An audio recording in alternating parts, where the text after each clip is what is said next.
ancestry from Inwood and Washington Heights, an environmental injustice neighborhood in New York City. Her work is rooted at the intersection of environmental, climate, gender, and language justice. Prior to WeAct, Genesis worked exclusively on community participatory research efforts in Latin America. Most notably, she was awarded a Fulbright research grant in 2016 and worked along Quechua indigenous farmers from the Potato Park in Cusco, Peru, to study the social, environmental, and economic implications of climate change on potato production. Genesis has a VS in environmental science. This girl knows a lot about potatoes.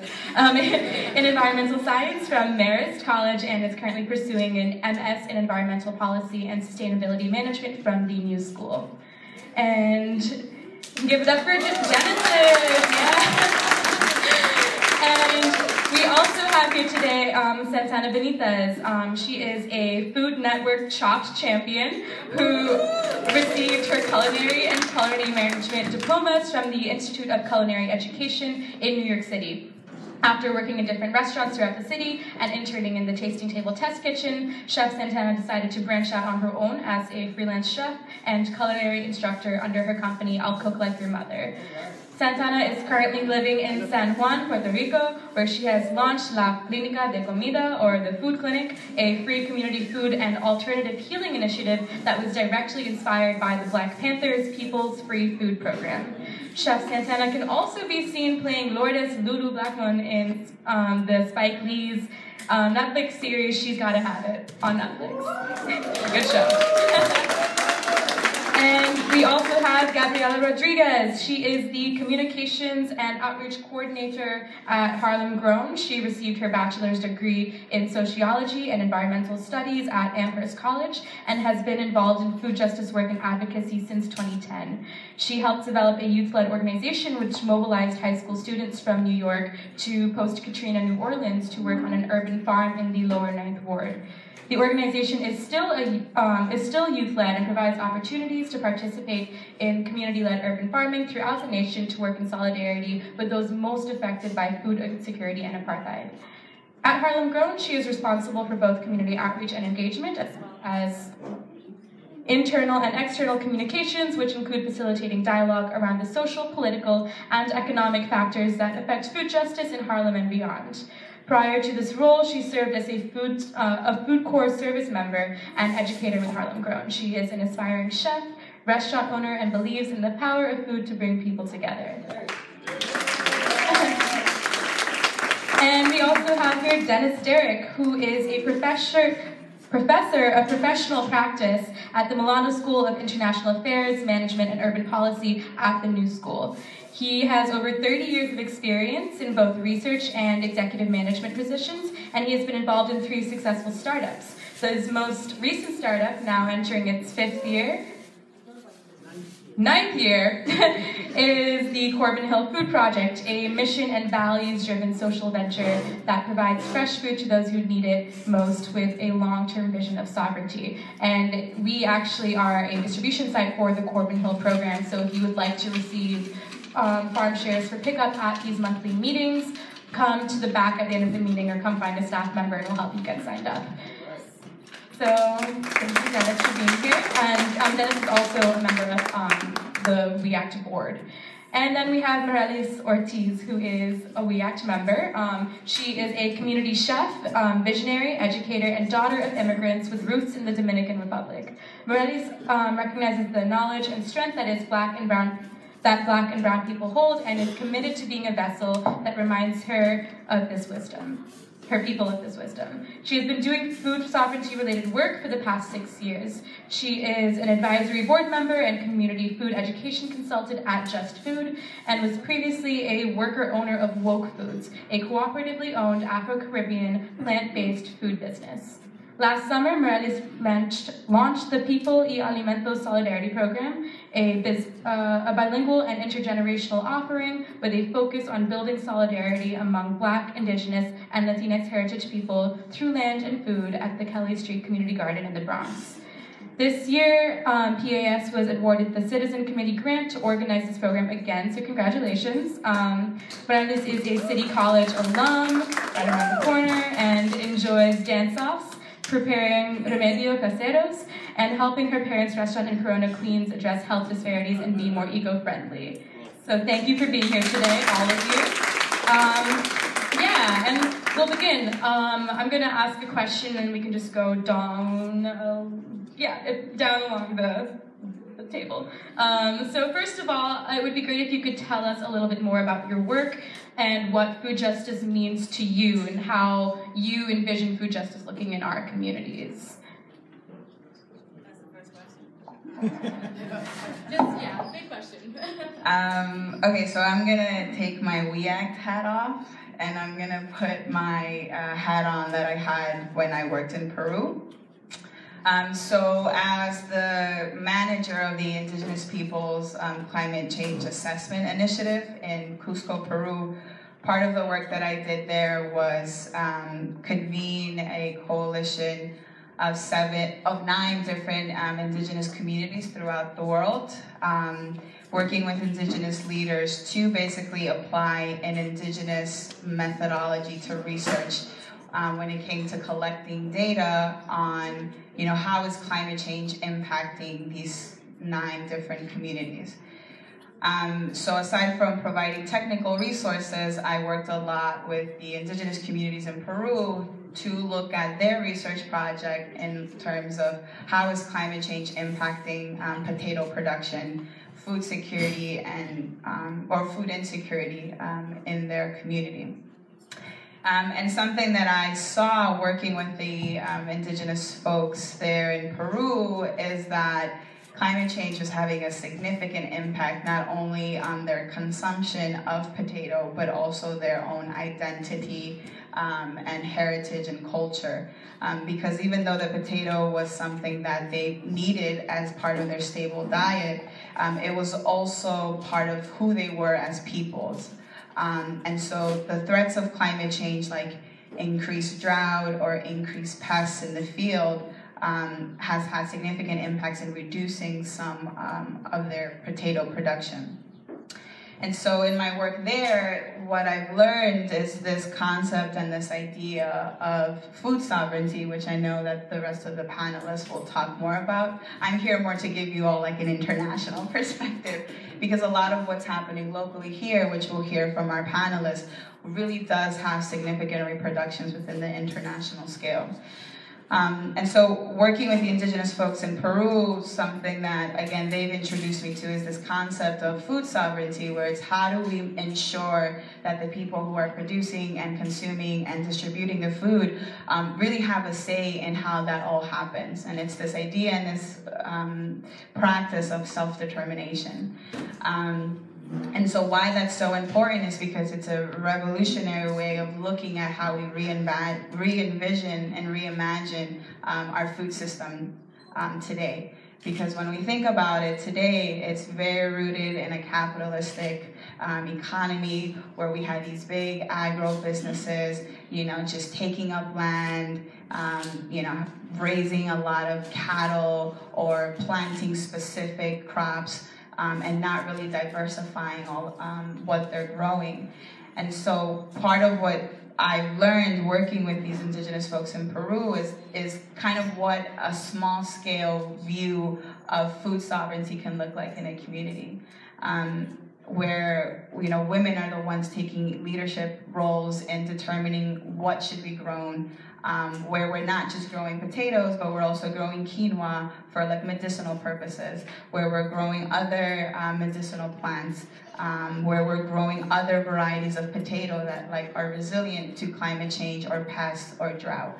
And so when I think of a question that Adi posed, it's learning a lot of what our ancestors and our Indigenous folks have been doing for thousands and millions of years, and really trying to bring that to our local communities. And we'll hear more about that, I think, as we go throughout this panel.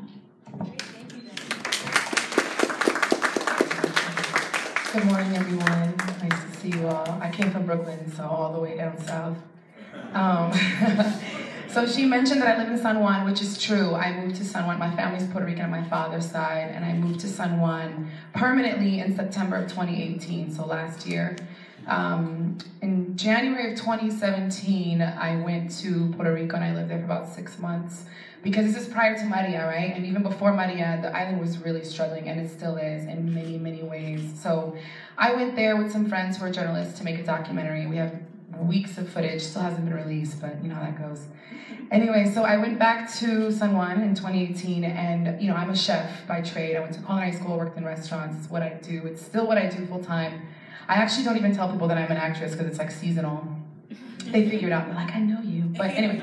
So I moved to San Juan, and you know, for me, I was doing activism around not just Puerto Rico, but just mostly Black and brown issues, women issues, wherever I've lived, and so the ties between the islands and New York, as you all know, whether you're Puerto Rican or not, is really strong. I think it's like the 6th borough, basically, and so I was doing a lot of work around PR, but when I actually living there is a whole nother situation, right? Like, it's one thing to organize around people who love the islands and come from the islands and families come from the island, but it's another thing to live there and have to deal with buying groceries that are crazy high and really poor quality. That's really, really common. It's like I see the direct correlation between, like the Bronx, you know, the fact that all the food in New York comes through the Bronx and it's such a food desert, or the grocery stores close at 5 p.m. and if they have vegetables, it's like lechuga or tomato, lettuce, basic things that we all eat, but it's not nourishing, you know. And so also the problems in Puerto Rico are so layered. It's just not just food, it's land rights, it's access, they've closed over 300 and something schools. They've closed over 300 and something schools, so they're keeping kids uneducated. The people that left during the hurricane can't afford to go back. Their homes have been foreclosed. I mean, it's really a mess. And so there's so many issues that need to be addressed and attacked, and for me as a chef, as an activist, it's always been through food, and that's the most basic, foundational, important thing. If we're eating well, then we're feeling better, right? But just to branch it all together, Puerto Rico also imports over 85% of our food. That's heavily taxed and inspected and monitored by the US. Exactly. So it has to be sent to the US and inspected by merchant marines before it's sent to the island. So by the time food gets to us, it's really expensive and it's old, and it's embarrassing that they sell this to us and have the nerve to mark it up so high. Getting back to food sovereignty is a big thing. There's a lot of young Puerto Ricans, when I say young, I mean 20s, 30s, all ages really, but there's a renaissance of farming and people are like reclaiming this land, like, all right, we'll just plant what we can and share what we can, and that's a big thing. Farming is really on the up there. So if you work in that doer activist community, someone's a farmer, someone does acupuncture, and everyone's into food because it's Puerto Rico. So what made sense for real, food, So what made sense to me was, like, my mother's from Oakland originally. My mom's not Puerto Rican, she's Black American. And for me, being Afro-Puerto Rican on my dad's side and Black American, I've always been conscious of the Black Panthers, the Young Lords, their missions, the basic things. Giving people free breakfast and lunch in churches and acupuncture, you know? So acupuncture is also huge in Puerto Rico, particularly auricular therapies. So there's a lot of crossing of food, health, and healing. And so with La Clínica de Comida, it was a very easy decision to be like, all right, so I'm gonna cook mad food for like 100 and something people. I'm gonna ask my friends to do acupuncture here to come, my friends that do yoga, Reiki to come. And there's so much love on that island. It's like a family. People show up, pop up. The money came in from New York. I did a fundraiser in Brooklyn. People showed up, people sent and supported. And so my aim is to do these monthly. I'm here in New York for the summer working, but once I get back full time, these will happen every month. We're trying to bring healthy, fresh. I do mostly vegan. There's no meat, even though I eat plenty of meat. I love pork. I cannot lie. Pork is patria, like it's very cultural in Puerto Rico, but the food, we get enough of all that fried stuff. I'm sorry, I'm gonna hurry up. I don't want to hog this, I'm sorry. So we aim to give them vegan food, vegetarian food. If we do give them, it's fish, like bacalao. And it's just been beautiful. We've had people from the hood come through, they sit, they get their acupuncture, people that have never had it before.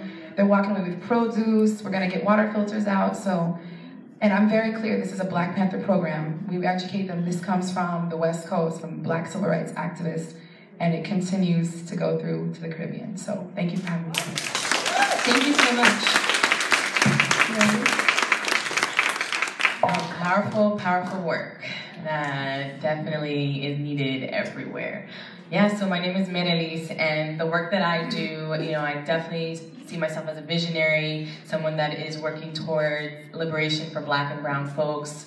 And for me, food justice, what I see is like everyone having the power to choose, to be able to grow our own foods, being able to have connection to ancestral food practices in the work that I do. So I'm a community chef, and a community chef is different from a traditional chef that you may think of. A community chef you'll see at a community garden doing a cooking demo, at a health clinic, at the lobby doing a cooking demo. You may see them also on the street, at a farmer's market, at schools.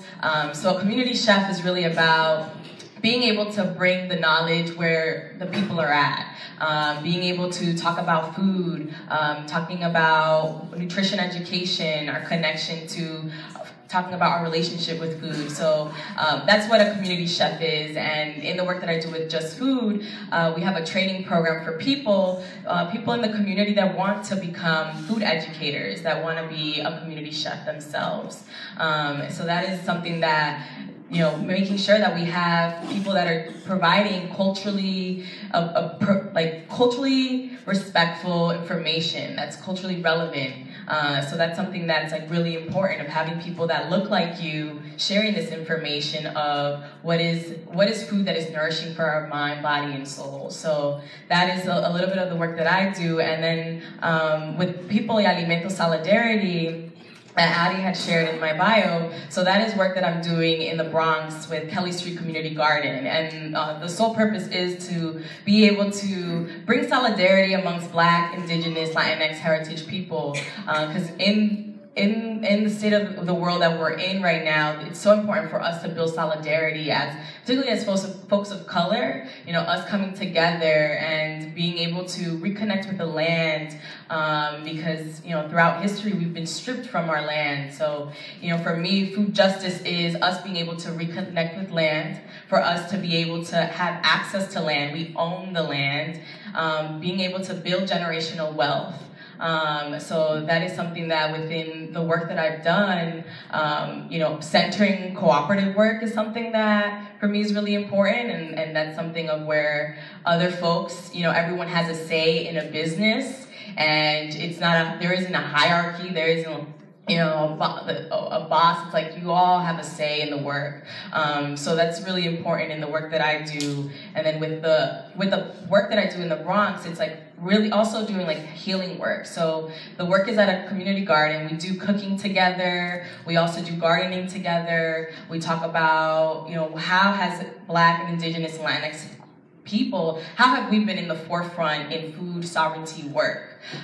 So it's definitely a transformative space. We had it last year for the first time, and it was a 2-day retreat. And when you go into the Kelly Street Community Garden, it just feels like you're out of the Bronx. It just feels like you're out of New York City, period. And we had this program be bilingual, so we had interpreters, simultaneous interpretation. It was in Spanish and English, and it was really important for us to have that because we wanted to bridge, not have language be a barrier, but be able to bridge us together throughout language. So that was a little bit of the work we did, and also talking about herbs and the medicinal properties of herbs, and reconnecting with that ancestral part of who we are. So that is something that for me is really important, of being able to see how sacred land is, connecting with that, connecting with each other as people, being able to talk about ways that we can have access to that land and have access to generational wealth, how we're going to build that. So that's really important. I feel in food justice, we need to have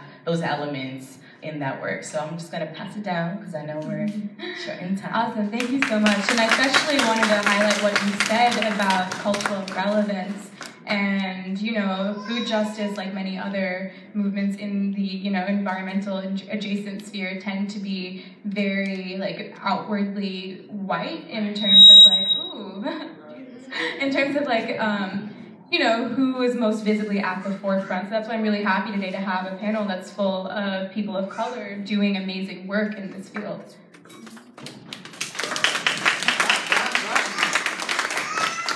Hi, I'm Dennis Derrick, and I am one of 11, the group of 11 of us who founded Gordon Hill. And before I address the issue of food justice and what it means to me, and the second part of that question, what does it look like in our community, I just think it's important that I tell you how we were founded. 11 of us got together, and 72% of the group were Black or Latinx. 64% of us were immigrants, and 51% were women. When we looked at this, we just simply decided that we were very, to use the Margaret Mead expression, we were very ordinary people trying to do something extraordinary. And the 72 of the $700,000 plus that we had to raise to get this started, because we were not interested in what foundations would tell us we didn't know, and we were not interested in spending 3 years trying to get 10 cents out of the government that would only put us in a hole. So we put up our own funds, and essentially 72% of that money came from Blacks and Latinx. And I think that tells you an awful lot about what we did. We went out and we bought a 95-acre farm.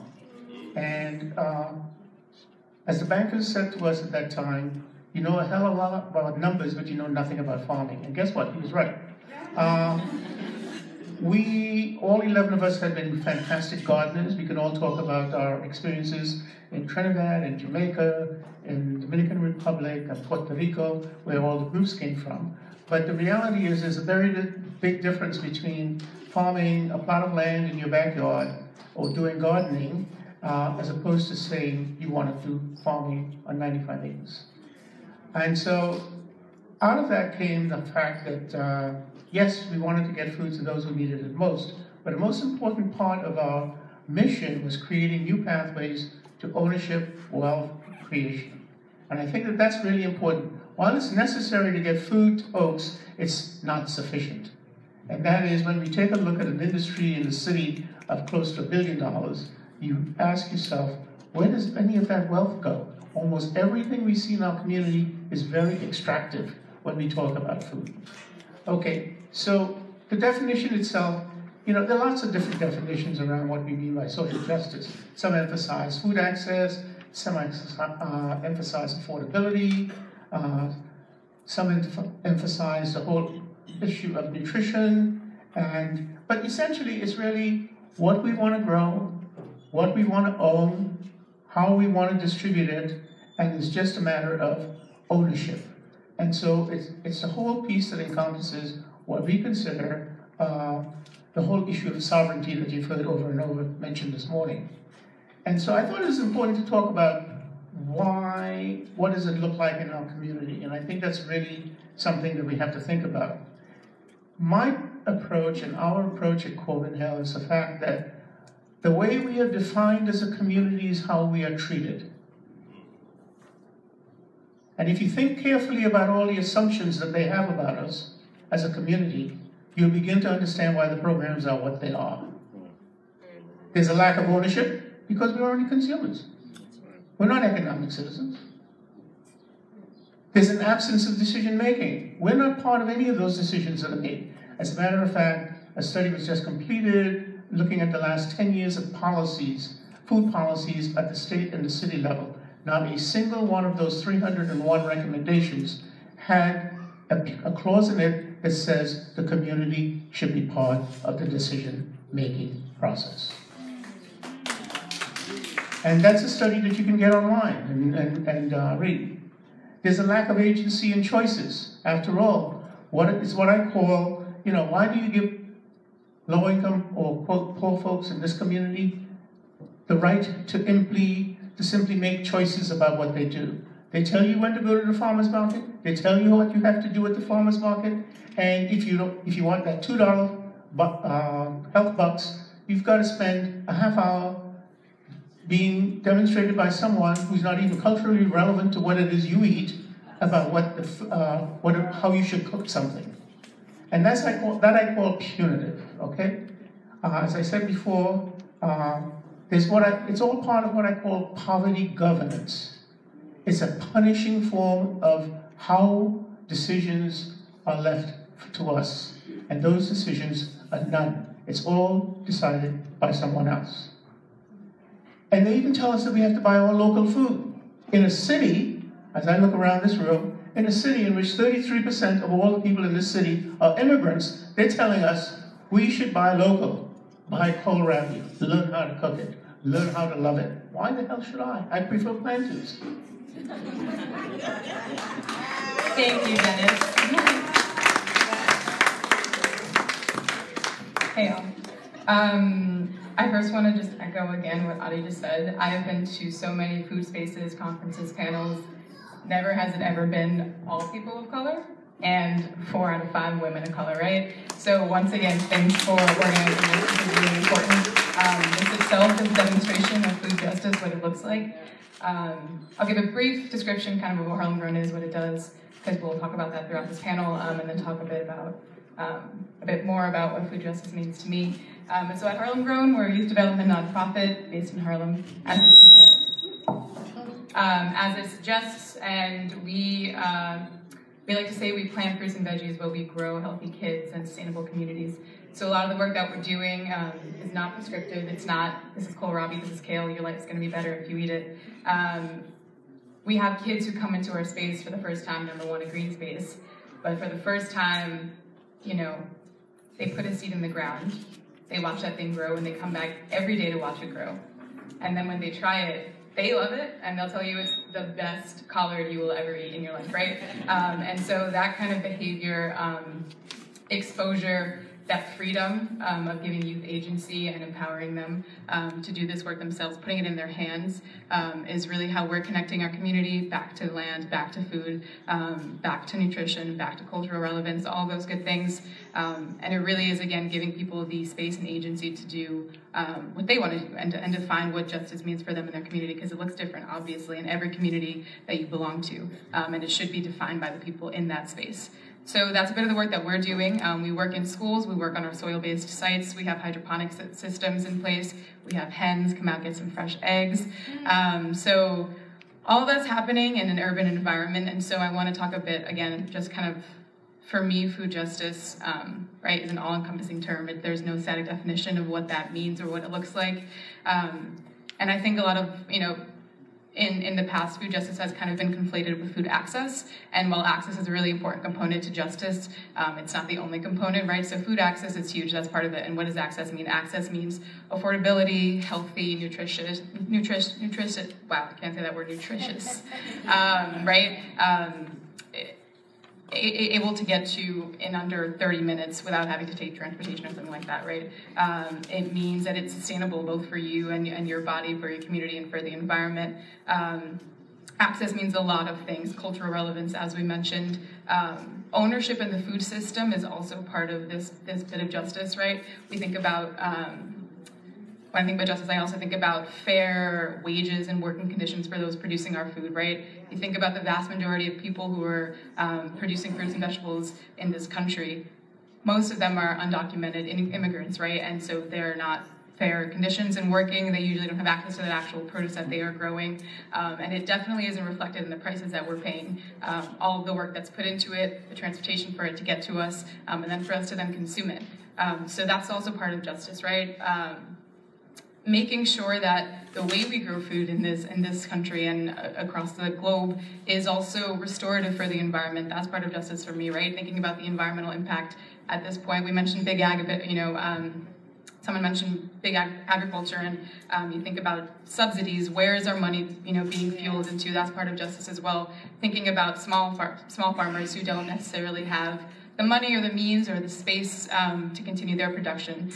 So that's part of justice for me too. And then lastly, I think thinking about the larger way we think about food justice, and so thinking about it kind of in a government or policy sense, right? Corporate versus democratic ownership. And so at this moment in time, the food system is very much a corporate space. It is an economic space. Food production, food distribution, all of that is meant and existing under a capitalistic system that is not thinking about the well-being of, you know, how we exist and what we're consuming. It's about the money that it's making. And so shifting that corporate ownership to democratic ownership so that we have a say and participation in that process is really, really important to me.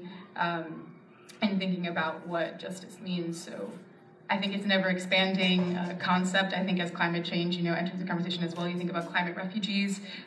Food justice will continue to change and will continue to evolve the way that we see it and what we realize we have the right to.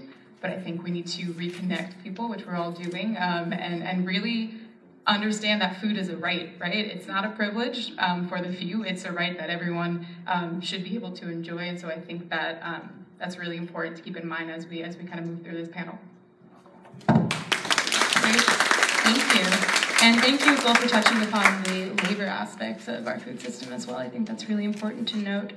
And moving on to our next question. So, what are some of today's biggest challenges in achieving food justice? And how do you address these challenges through your work? Or perhaps if you've seen someone else, another organization or individual successfully addressing these challenges through their work, you can highlight that as well.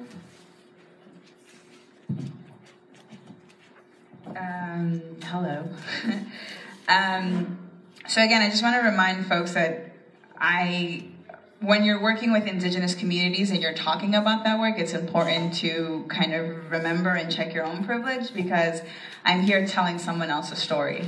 And so I did reach out to the folks that I was working with back in 2015 to tell them that I was going to be in this panel and kind of asking for that permission to share a little bit about what they're doing.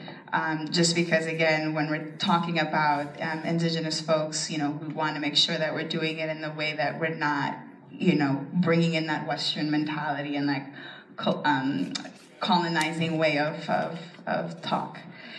And so the question is, what are some of the biggest challenges? And one thing that is constantly being seen throughout the world, especially when we think about indigenous communities, are land rights. 70% of indigenous people and peasant farmers actually produce all the food in the world. But what is being seen, though, is that I think it's 1 in 9 people are going hungry. And so a lot of times what we think is, okay, we need to produce more food because there isn't enough food to feed the world. But what we're seeing is that the food that is being produced isn't going to people. It's going to, these cattle farms. It's going to produce energy. It's not going to the people who most need it. And that is a result of land rights violations of indigenous folks and peasant farmers, because, when we're thinking about the capitalist system and how we're all trying to think about how do we continue to extract more natural resources in the form of oil and gas, a lot of times these reservoirs of these energy resources are found in these indigenous lands and peasant lands. And so governments go in and drive people out. And so from the perspective of what I've heard from the indigenous farmers in Peru, that is one of their biggest challenges, is how do we fight for our lands and ensuring that we're staying there, because not only do we know how to work it, we're going to be able to provide some of those resources and techniques needed for issues like climate change and food insecurity. From there, you also have the challenge of climate change. One of the big issues happening in the global south, and when we think about the Americas, is that a lot of these farmers, a lot of these peasant farmers and indigenous farmers are really being impacted by climate change in their own production of food. In Peru, for example, in the Andes, indigenous farmers are having to go to higher elevations every year to plant their foods, because at lower elevation, pests begin to come in and eat up the food because the climate is warmer. And so they're going up every year in elevation. And I know in the potato park where I was working at, they're at 10,000 feet. And their land only goes up to 12,000 feet. So what happens when they reach the 12,000 foot mark? And one of their biggest fears is that our identity, our community can no longer exist, because the potato, again, as I mentioned, is not only something that they consume and eat, but it is literally a part of who they are and their legacy in this world. And so I see kind of those two things folding into some of the big challenges. And another challenge is youth, especially in these indigenous communities and peasant communities. A lot of the youth are leaving their rural homes, going into the cities, getting their education, and sometimes they're not coming back to kind of continue to sustain that work. And so one thing that's happening right now in the Potato Park is kind of really ensuring and making those connections with youth and the land, and making sure that when they do go to the city, how do we help bring them back? And that's a challenge that they're facing right now, but working with other community groups to try to figure out how do we continue to sustain our young population. Wait, I have a question. After. Okay, really quick. The health. This is something that we used in elementary school to project, electrical energy and stuff like that. Like, what would it be? So in Peru specifically, there's over 4,000 different varieties of potato. The origin of the potato is actually in this lake called Lake Choquechaca, which is between Bolivia and Peru. And so a lot of what potato is being used in the Andes specifically, because that's where they're mainly growing, they're just very rich in nutrients. They're also very filling, so for farmers and indigenous folks who are out in the field a lot, those are just like foods that they can eat, so that when they're out there, they don't have to constantly think about oh, I need to eat because I'm hungry. But they're just very rich in nutrients and antioxidants and vitamins.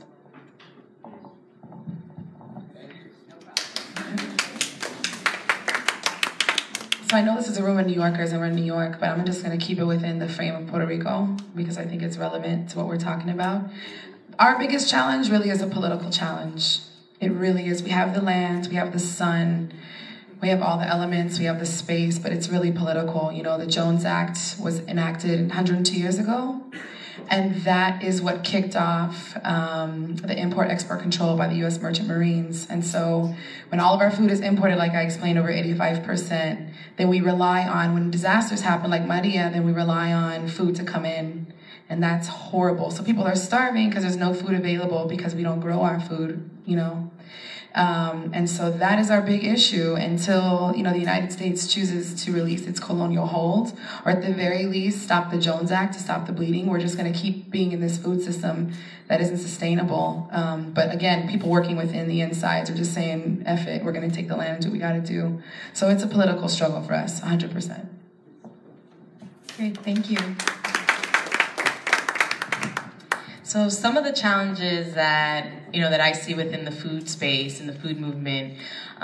So within Just Food is led by a woman of color. That it's a POC-led organization, and it wasn't always that way. It used to be run by white folks. That's how it was started out, and then as of recently, now it's more of a POC-led organization. And one of the things that I've experienced in the work that I've done, within food, is the funding is a challenge. You see all these funders that will say they want to support people of color-led work and community-led work, but then it's a struggle for you to get that money. You have to fill out these applications, and they ask you all these very, very questions that are very reflective, but it's a struggle to just have to fill that out and also do the really important work that you're doing on the ground in your community. So for me, the struggle that I see is just, why can't funders just give the money to people that are doing the work? Why make it so challenging, have to do these reports, hire someone to do the report for us to be able to get the money that we need so we can thrive in our communities, or try to, be able to get to that place Because right now, a lot of us are just trying to survive, and we need to shift at a place where we're thriving. We need to thrive. And another thing that and one of the ways that we're addressing that in Just Food and in the work that I do in other spaces, because I do food work in many different spaces, is how are we thinking of different revenue streams? How are we creating different revenue streams for us to sustain the work and for us to not depend on funders? Because we can't depend on philanthropists to shape the future of the work that we're doing. We need to think of creatively of like, all right, so within Just Food, for an example, it's like, all right, we have these community chefs, these food educators that go to schools that are, organizations reach out to us that they want to have a community chef come to a health clinic, and then, what happens is the community chef gets paid for doing that cooking demo at the health clinic. And then Just Food is also getting a portion of that money as well that we're requesting the organization that hired, the community chef and hired us to find that. So we're thinking of like, all right, so we see something here. People want to hire organizations that have the money. They want to hire us to do like consulting work, how to make our food work more racial equity, have a racial equity lens. How can we do, people ask us all these questions, and it's like, all right, we can maybe get money out of these organizations and request that. So we're just thinking creatively of like, how are we making money as well as we're doing this work? So it's because we want to be able to build wealth in this society that we live in this capitalist society. We do need money to survive. So thinking of it in that way. And another thing that I would say is a challenge in the food space is the food system. The food movement is fragmented. When I say that, I'm saying that there's a lot of silos in the food space with folks that are doing, labor organizing, with farmers, with people that are doing land rights work, that people that are doing food education, nutrition education in schools. I mean, I feel like there's definitely people that are doing the work to unify that work, acknowledging that, but there's more work to be done. There's a lot of ego that gets in the way in this work.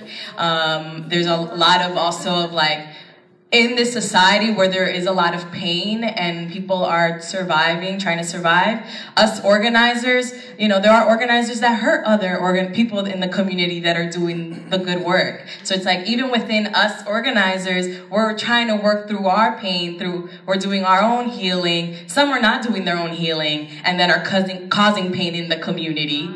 So that's also like something that is a challenge, where it's like we need to center healing as we're doing the food work, the food justice work and organizing, and being able to put our egos aside and like really us working together strategically, because this is a long run, like this is a long haul work. So that's something that I want to put out there, that's something that is really necessary and for us to move forward and for us to reach liberation.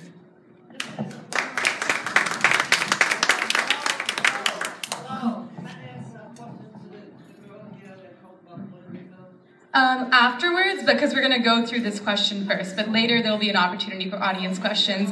And I just wanted to flag really quickly that I'm glad that you brought up the point about how, the desires and assumptions that funders hold may sometimes end up directing work on the ground more sometimes than like some more organically grassroots needs. And I think it's a frustration that like a lot of people who work in the nonprofit sphere have expressed.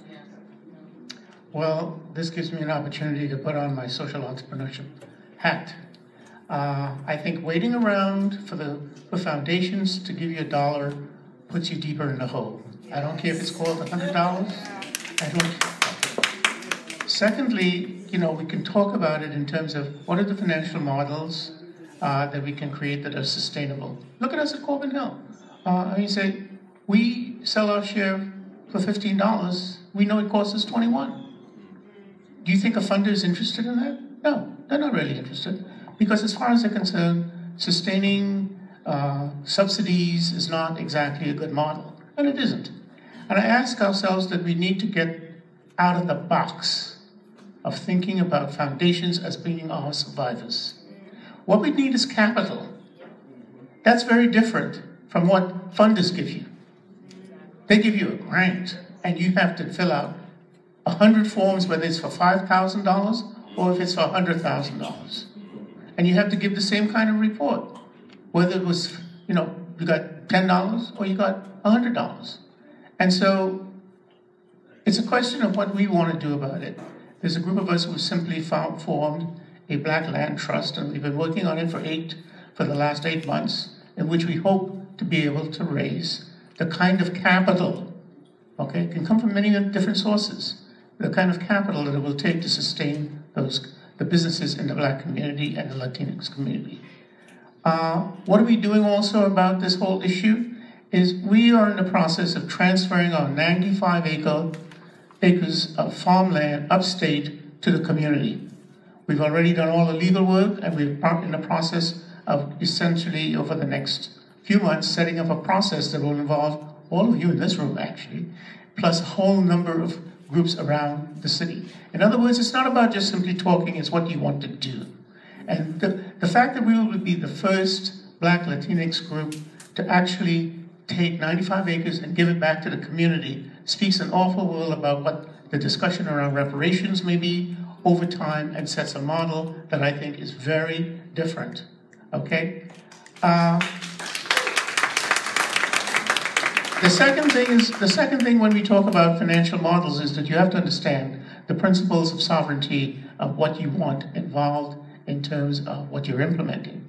So that means you make decisions. That means you use resources out of the community that exist within the community when many people can't identify those resources.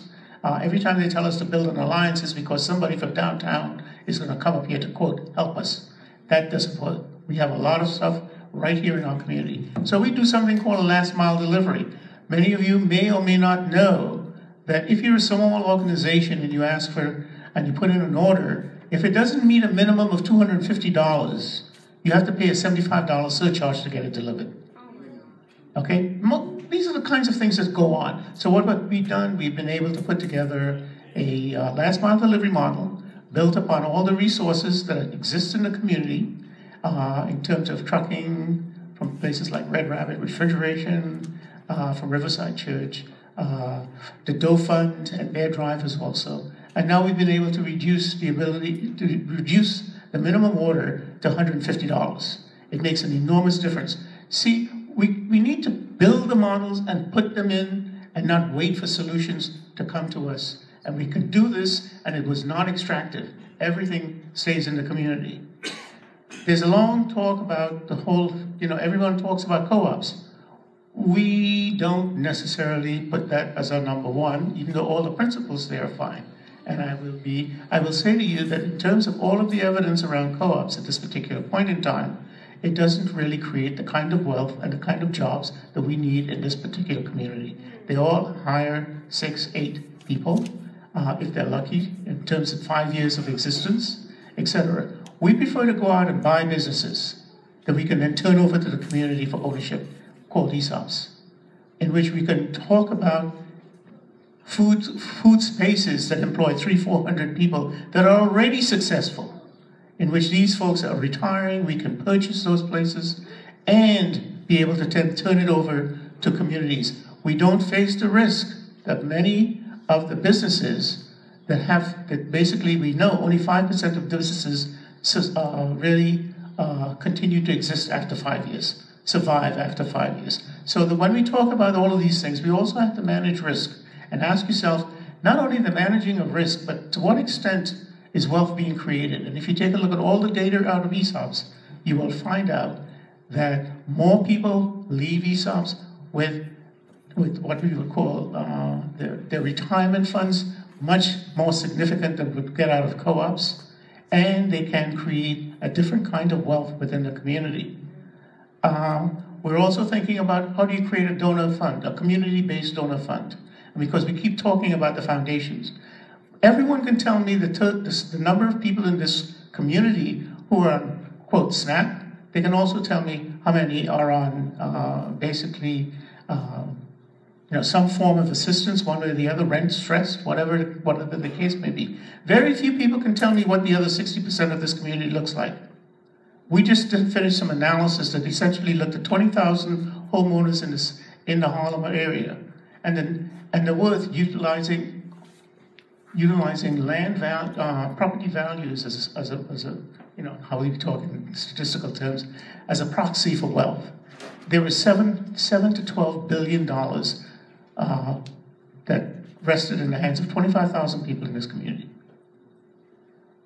They bought their townhouses. We can't buy back from them. They're not moving. We have to figure out how we bring them into this community beyond just their property. And I think that's a challenge, because essentially we can sit and complain about gentrification. None of us have the money to go buy them out and chase them out. So let's be able to figure out how we can tap into those particular resources. We've also created something called the Social Impact Fund, which is beginning to tap into many of the gentrified in this community, so that we find now that we have at least 4 to 6% of our people, of our shareholders, who now pay more for their share to support others in the community. So these are the things that you can do, all right? And so when we talk about shifting power, racial equity, land ownership, all of these are the things we can talk about. But to me, the most important thing about all this discussion is, what are you doing about it? And if you're waiting for the foundations to fund it, it ain't gonna happen. Thanks, Dennis.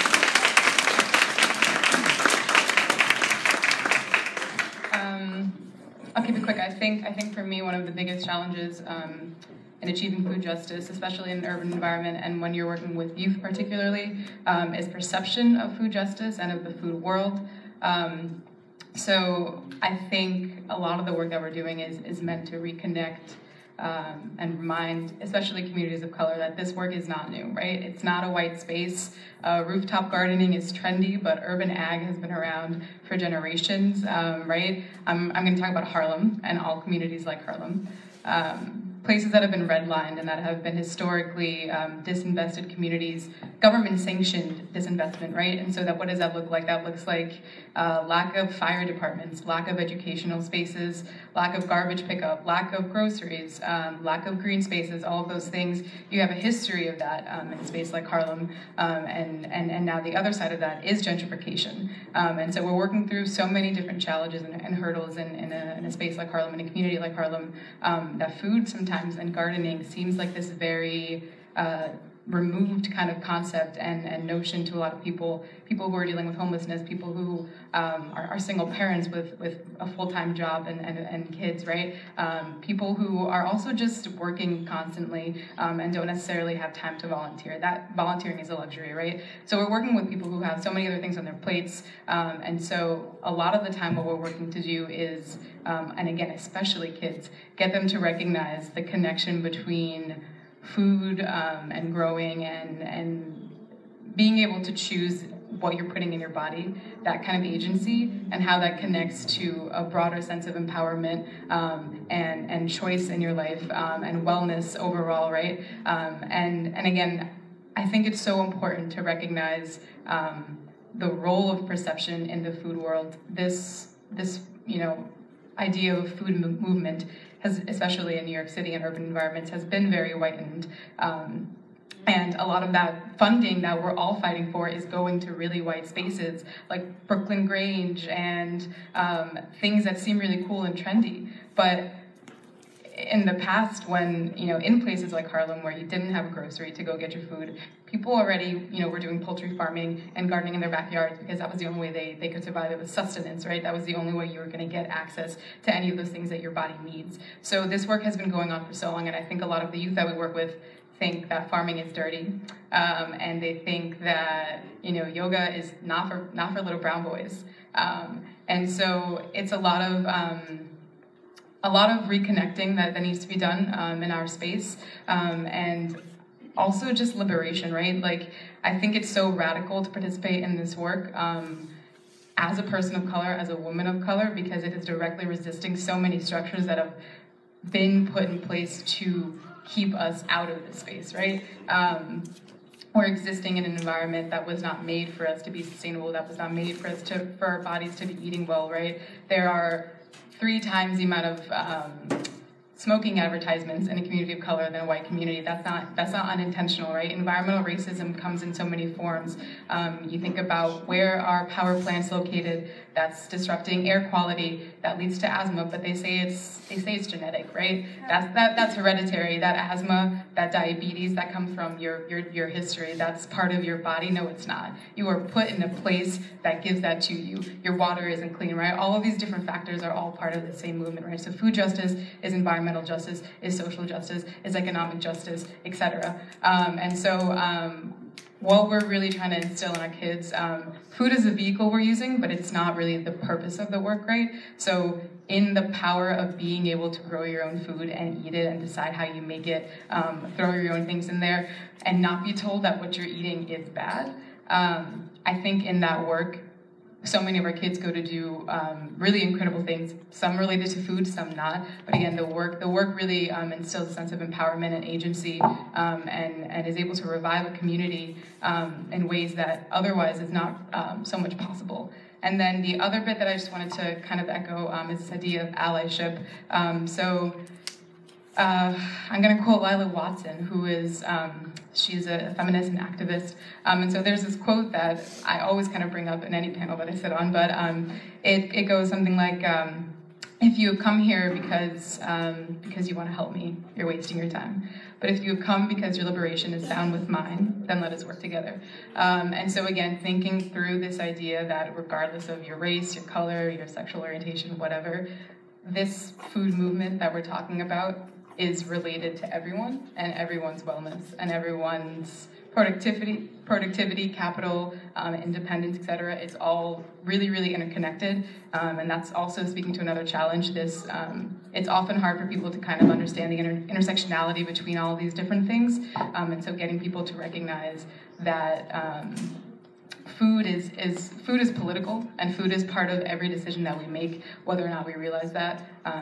So it's multifaceted in its challenges, and we're all doing different kinds of work to kind of get to the same place. Thank you so much. And I think that wraps up this panel on a really great note. Thank you all for speaking. Unfortunately, we are out of time. Got to move on to the next thing, so no audience questions, but hopefully you'll be able to Okay, let's do audience questions then. Never mind, we'll go over. Okay, so there's a spot, because we are Facebook Living this thing, we have a specific spot that you'll have to stand. So if you want to stand over there, line up, and we can take maybe 2 or 3. And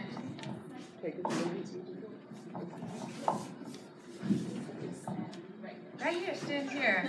Hi, this is fabulous. I have been involved in this since my son was born in '81, and I was involved in it before that. I was with Nice Age, New York State Against Genetic Engineering, been up to Albany, been all over the place, quieter.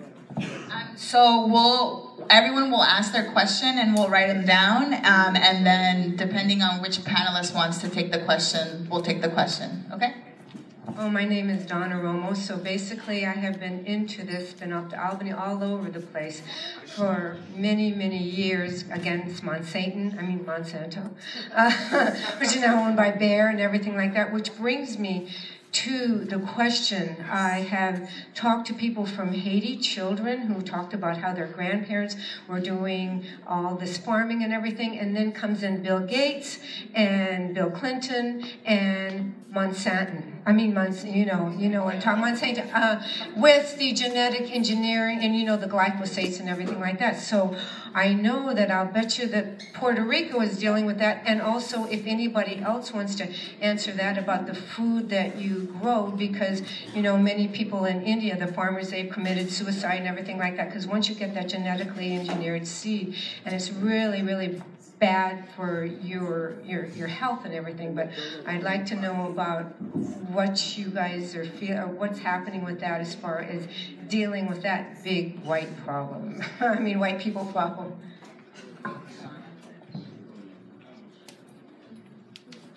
Good afternoon. I am Dr. Rosa Yolanda Pineda, a retired school psychologist with the Department of Education. and I have been in Washington Heights for 40-something years. For me, one of the challenge that I have is growing up in the Dominican Republic in a very small town, and we grew up everything that we ate. So remaining connected to my roots as an immigrant has been very challenging. I'm pursuing the American dream. So one thing that I'm doing in the Washington Heights community, I have a great passion for young people and the environment and food. So this summer, I am going back to run a summer youth employment program where I'm going to have 14 and 15 years old doing service learning and community garden. I have taken over at a space, and Nadesh is here. I have taken over space in Washington Heights because I think that I can do something about it. So I think that my question, I put a lock on it. I just lock it. So I think that my question to the organization that is putting this panel together, to We Act, is I need to learn from you guys' experience. I don't have to reinvent the wheel. You guys have done this. I need to be able to connect to people that are already doing this type of work to make it a little bit easier for me. So I'm going to put you in the spot, Genesis. Are you organization able to connect me with these wonderful panels of presenters? Thank you.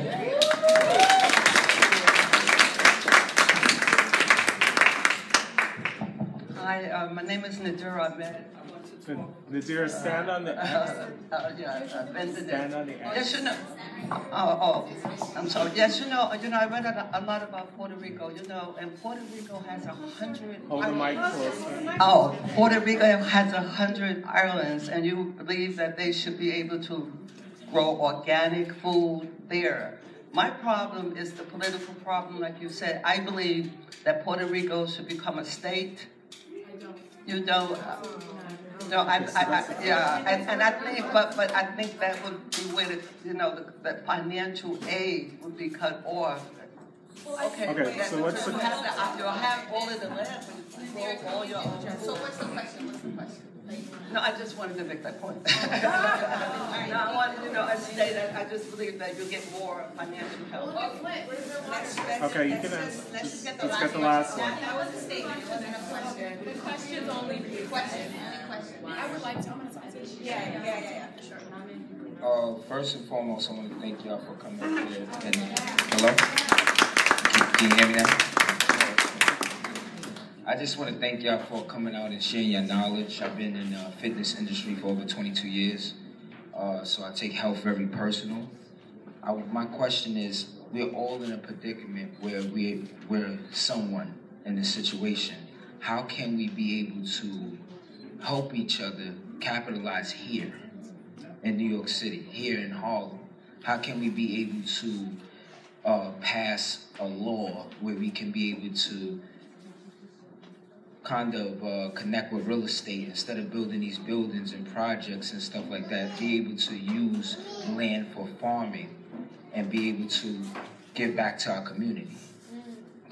You know, how to pretty much create produce, be able to help feed our youth, because at the end of the day, they are our future. So I'm trying to figure out how can we be able to do that and spread out, like you said in reference to being a community chef, being able to have, farming to be able to cook the crops and stuff that we need. And for, like you mentioned in reference to reaching out to people in Puerto Rico, how can we be able to have access to those crops that come here to be able to, spread, love here too as well. I think that if we be able to share each other's experience with the community, we'd be able to reach out more and get more people involved. So that's my question to y'all. Thank you. And we'll take one more, and then we'll go down the panel from this way this time. But briefly, please. Okay. Yeah, my name's David from Morningside Heights. I grew up in the South where, you know, pork and chicken, you know, lamb chops and stuff, you know, very popular. Very much like prized. And so I grew up on this kind of fare. I'm trying to move toward vegetarianism. I really think it's the way to go, but it is tough. And, you know, I guess I want to ask the panel, what their feelings are with respect to animal rights. You know, the humane treatment of animals, especially those raised, you know, as livestock for eating. Thanks. Thank you. And so we'll start down with.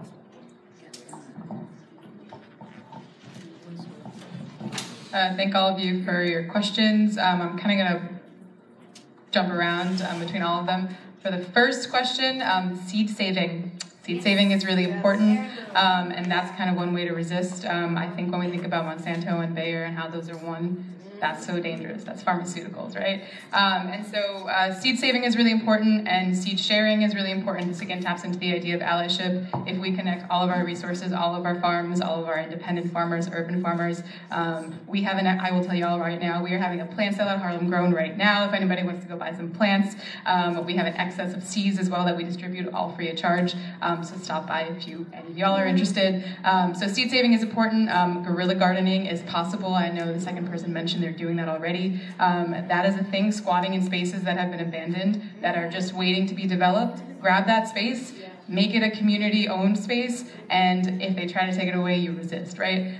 So guerrilla gardening is huge and highly effective if it's done right. And the right way to do it is to make sure the community has ownership in that space. How can we give back and connect? That was someone's question as well. I think financial power is really important. Our government is not really going to change if it's not touching their pockets. And so we have to make it profitable to pay attention. And how do we do that, right? We try and make more conscious decisions as consumers, as community members, things that really affect the pocket of our government. We have a president who champions fast food and denies climate change, whose vocabulary is good and bad. Right, exactly. Not fans of him here. Not our president, right? But so financial power is huge, political power is huge. We need to get that guy out of there, get somebody in there who is going to pay attention, who force them to do so.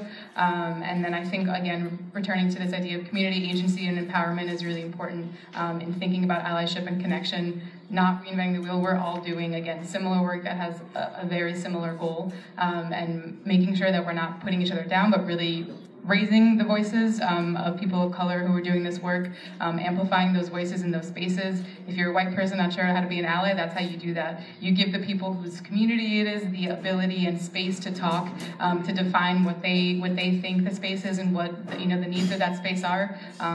Really don't prescribe things to people. People know what they want and need, and let them tell you what it is that they need. And then lastly, the animal rights question. Animal rights are important, if that was the question. I think, again, animal rights and environmental rights, sustainability, all these things are not new ideas. If you talk to the communities that are most adversely affected by food injustice now, chances are they've already been practicing the most sustainable, most environmentally friendly, most animal-friendly practices for a long time. Vegetarianism is important, but it's also important to support the small farmers that are doing really good work in their animal production, because that is happening. The challenge there is that meat is way more expensive, so it's not something that everyone really has access to. But if you have that financial power to support farmers and real fish, real meat, do that as well. And then also pay attention to your actual vegetable consumption, because as someone mentioned before, the issue is not that we don't have enough food to feed people, it's that we're not feeding people with the food we have. So only about 2% of the fruits and vegetables we grow actually go for human consumption. The rest are for plastic production, cattle consumption, etc. So maybe if we're growing more food, people will have access to that food. So yeah, that's nice. Sorry, that was long. That's great. I am actually struck by the fact that there are 20 different projects that we talked about, and that all of them work towards the same goal, but they're not. It requires a different set of skills and a different set of knowledge and a different set of resources for almost each and every one of these. I wish I could talk about creating the food fund for Harlem, as we're trying to deal with a Black Farmers Fund right now, in which essentially none of you would have to fill out the kinds of silly applications that's required to be able to get done what you want to do, whether it's to grow, on a rooftop, or whether it's to work with your great group that I really respect. And so I'm somewhat very focused, and I'll be very honest with you. I understand everything, and I hear everything that everyone says, and all of them reflect a different set of need. But my personal advice and what we try to follow at Corbin Hill is the fact that we have to be extremely intentional and focused upon what we're doing. And while there's a lot of other things to be done, it's a question of how other groups are being supported to do what they do. And so in that regard, I think we have to be all allies, all understand why we're focusing on certain aspects of this whole food issue and the different strategies, from whether we're going to Puerto Rico, whether we're doing Harlem Grows, whether we're doing whatever it is. And I think sometimes when you walk out of a meeting here, you don't know where to start sometimes. And that to me is not good. I think every one of you have heard incredible ideas this morning that you can focus on. You're not going to do 10 of them. You're not going to be in the business. You might be in a trivial business in terms of a demonstration against Monsanto, but you're not equipped with the staff and the resources to take on Monsanto and understand what your role is around all these issues that we talk about. To what extent we support, what extent we can be allies with others as they take on these other tasks. Because yours, as simple as it may seem, growing for Harlem Grows, is a big issue, in terms of resources and so forth. And I love the way you go about it in terms of how you raise your funds and who you have as mentors. And I think what we can learn is about how do we all raise capital and land. Well, thank you for that. No, definitely, I think when it comes to kind of touching upon what you said, Dennis, of, envisioning, like, what can you do here in Harlem, or just looking at what people are doing already in different spaces. Like, I know that in the Bronx, they're starting a community land trust, and I know, Dennis, you've talked about also with the community land trust that you're a part of starting, and how folks here in Harlem would be part of that vision as well as part of that. So that's one of the things that I think about is, like, yes, we need access to land. So what are some, like, models that we can use, that we can be able to have, not be kicked out of our neighborhoods? So, like, exploring CLTs, I think, is one way. And also, like, reparations is also, land redistribution is really important. I know there are, if you should check out, Soul Fire Farm has a reparations map for people who are doing food projects in the United States and internationally. So you can put on the map, you have this vision, you want to start you want to have land in Chicago or something, or maybe in the Dominican Republic, and put it in the map, and then someone who may have land, it might be an older, white man or woman who, inherited this land that may not necessarily be theirs, because it was the indigenous folks, but that they may want to give it to somebody on that reparations map. And there has been a lot of stories of folks who have been able to get some access to land through that reparations map. So look at Soul Fire Farms reparations map. Soul, like S-O-U-L, Soul Fire, and it's spelled regular F-I-R-E, and then farm. So look up the reparations map there. So that's something that you can do as well.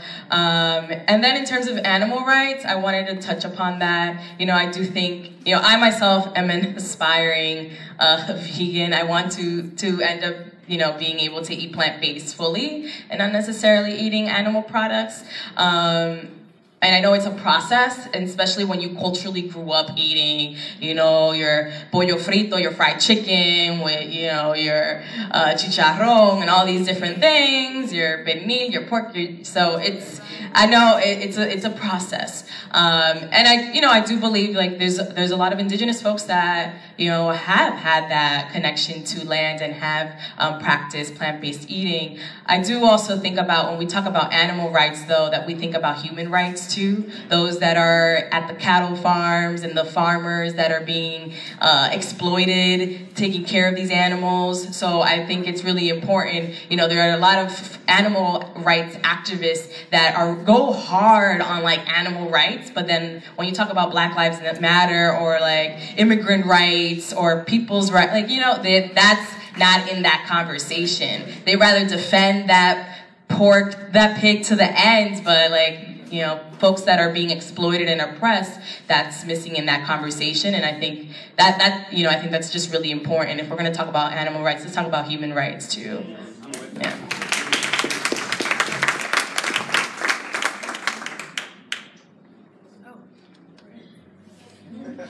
Actually, I'm gonna keep it real short. And just to answer your question, just to give it the respect, because you came up and asked me or addressed statehood for Puerto Rico, and it's probably not, I know it's separate from what we're talking about, but I personally don't support it at all. I think it's pretty obvious that statehood status means nothing to the government of the United States. I mean, Flint, Michigan has been struggling with water for years. They could care less. And we don't even, we don't even speak their language. We look different. We have a different culture. They're really not going to care. Puerto Rico is, in the U.S. government's mind, a land of paradise and a place to extract from. And they could care less about us. I want nothing to do with statehood. But, thank you so much, you guys. Oh yeah, Monsanto's been in Puerto Rico for a while. As a matter of fact, the day I came back this summer, because I'm here in the summer, May 14th, there was a huge protest on the West Coast in Aguadilla and Mayagüez against Monsanto. Because Puerto Rico, again, is a playland for these multinational corporations that the United States gives them permission to be there. They gotta go, all of them, all of them. No, and I think it definitely is relevant, what you raised there, because governance and power are definitely directly linked to food justice. So, all right, thank you to everyone. I'm gonna close out the meeting with actually one of the questions that was asked by Dr. Yolanda in terms of how can we help connect you all to some of the great work that our panelists are doing. And I'm going to transition it to say, come to our membership meetings every month, the second Saturday of every month. And one second. And then what's great about our meeting spaces is that that's what the whole point of us coming together on the second Saturday is about, is ensuring that we're learning about what's happening in our communities and also internationally, but also connecting everyone here to some of those resources in terms of people and information that are doing that kind of work. So if we all turn to page 8 of our booklet, we have some great ways for you all to continue your involvement with WEACT in our upcoming events. And all of the events that are listed on page 8, 9, and 10, we have sign-up sheets right here in the back, which Adi will be at. So if something really catches your attention, definitely come sign up. So that we are able to contact you and remind you when those events are happening. The first is all summer long, the organizing and outreach team at WEACT will be doing some outreach events this summer in West Central, East Harlem, Washington Heights, and Inwood. We just had our first one last Saturday, and we had our WEACT member, Emily, hang out with us that day. So it's definitely going to be fun. If you're interested in volunteering with us, you won't go by yourself. You'll be with WEACT staff, and it's just really a great opportunity to have fun and meet people in the community and kind of share some of the knowledge that we have here about what's happening at WEACT.